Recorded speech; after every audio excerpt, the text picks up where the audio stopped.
Yo, what is up, everybody? Welcome back to the channel. Hope you're all doing well. Today we are here for SDCC day number technically one, and kind of just covering everything SH Figuarts, anime related and such, and along with some other things that have to do with more of the V-Jump side, but we will be getting through it all. So first things first, I'm gonna go through Toyark a little bit here. We did go through these in the last video, kind of showcasing the King Cold as well as the Mecha Frieza, but they also this time were able to snag more photos outside. If you didn't already see like the Bandai Collects video, for example, here's what it looks like already at the venue over there. This is the important part that I do want to talk about. Now, this could mean absolutely nothing, and they're just showcasing what they've got for Dragon Ball Super related content. And last year, it was a display of everything from Z all the way to, I want to say, the Buu Saga. So it makes sense that they would do this here. But I do want to go through and get to this part. So, as you know, they're kind of incomplete with the Universe 7 team for the Tournament of Power, at least.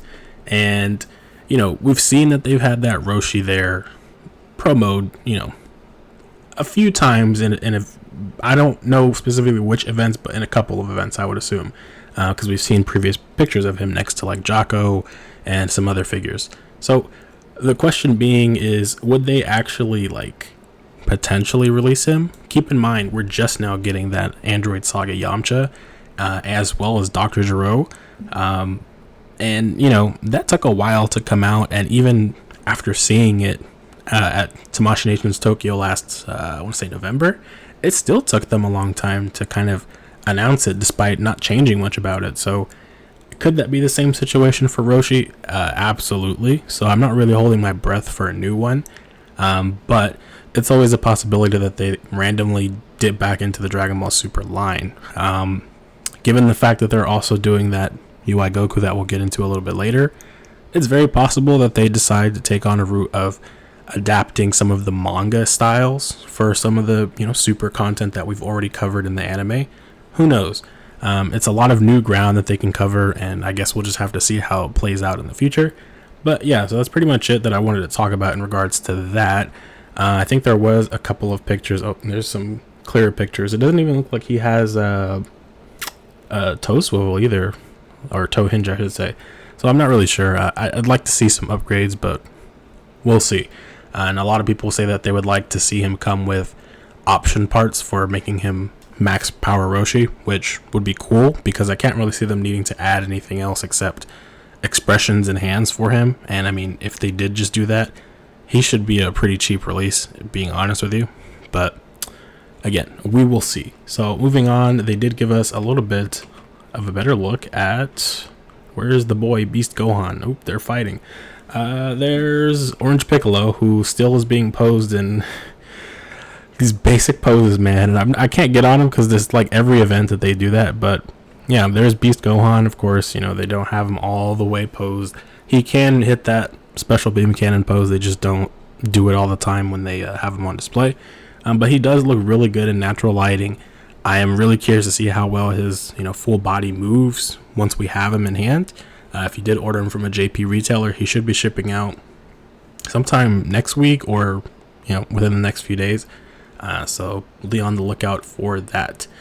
Now, moving on, because there's not really anything else too pertaining important that we need to talk about that we haven't already talked about from the prior video. If you want to look through these photos, I will leave Toyark's link. Actually, I think I'll just leave all these links in the description below if you want to look at them.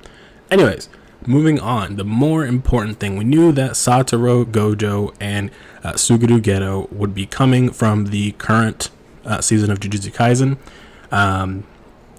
We know the prices, I believe. I forgot them off the top of my head, so I can't repeat them right now. But I do think that these are pretty decently priced. We don't know what kind of effects that they'll come with, but I believe, I want to say Gojo releases January or February, and Geto is somewhere in that same time frame, because he's listed with Kaido. So we'll see. But a lot of people have been talking about this guy potentially just being kind of a reuse of Megami's body, and I could see that after people have said it, and I'm hoping that's not the case. But as you know, Figma's probably going to reveal one. It's inevitable. And I think a lot more people do like the Figma proportions better for the current Gojos that we have. So I guess we'll see how they do theirs, and if it's a little bit better, people will probably buy theirs, But for now, it does look like, he is decently done, I guess I could say. One thing I guess to point out is maybe that these glasses parts are actually separate, so you could put them on any faceplate because they might be attached to the hair, which ideally is what they should be. Hoping that that's the case, and I believe that there is another picture somewhere. There we go, showcasing the same face without the glasses. So if that's the case, which it should be, it's going to be really cool to kind of mix and match those. Don't know if he's going to come with any other, energy type based effects. We have only gotten 3 episodes into the actual arc, so they're probably going based off of some of the manga stuff. But he also is going to come with what looks to be some pocket pieces to make him look like he's got his hands in his pocket, which is nice. Because prior you did just have little slits that you would put his hands in to kind of give him that look for the SHF. And there it is. Yep, January for him and February for Geto. And Geto actually looks pretty good. And he has the little pocket thing too. I didn't notice that at first.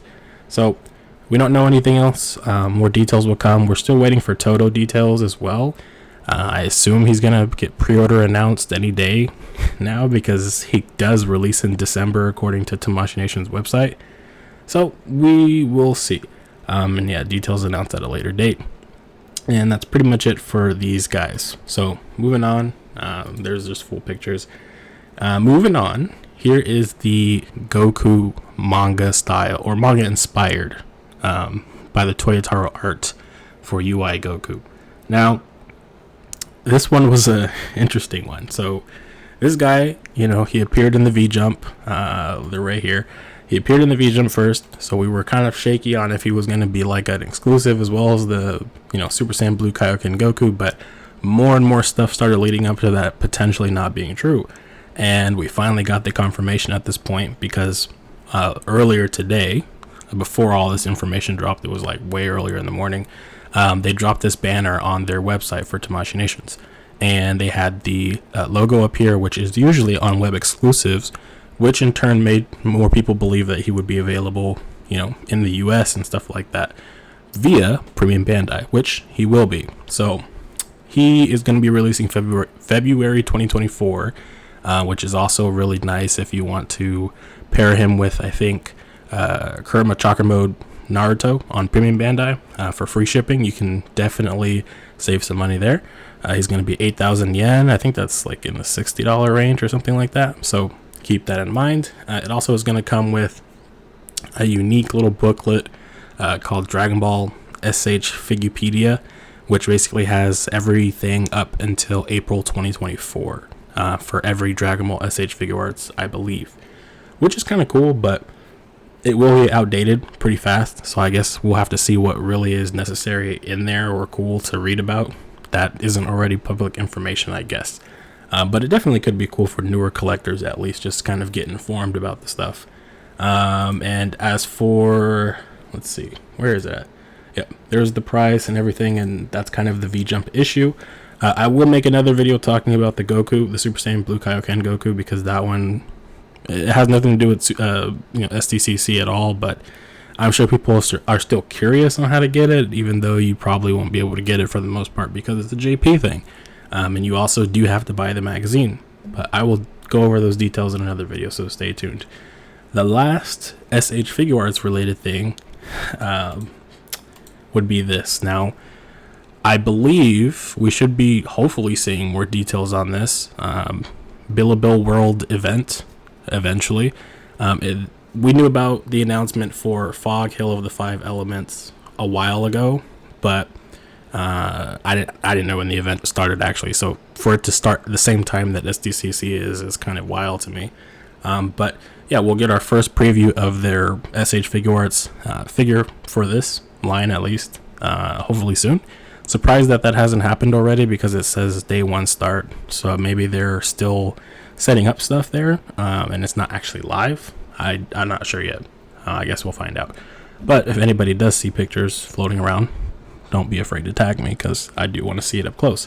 But this is as close as we're getting in terms of Tamashi's page because This is posted on their story, which of course is not really not everybody's going to check that, and they don't really have that listed here on their actual Instagram. So yeah, that's pretty much it for SH Figuarts related things. Hopefully that's kind of it, because I don't think that they really need to announce anything else that's not already been talked about. They've got New York Comic Con, and they probably should have a Tamashii Nations Tokyo event for this year as well.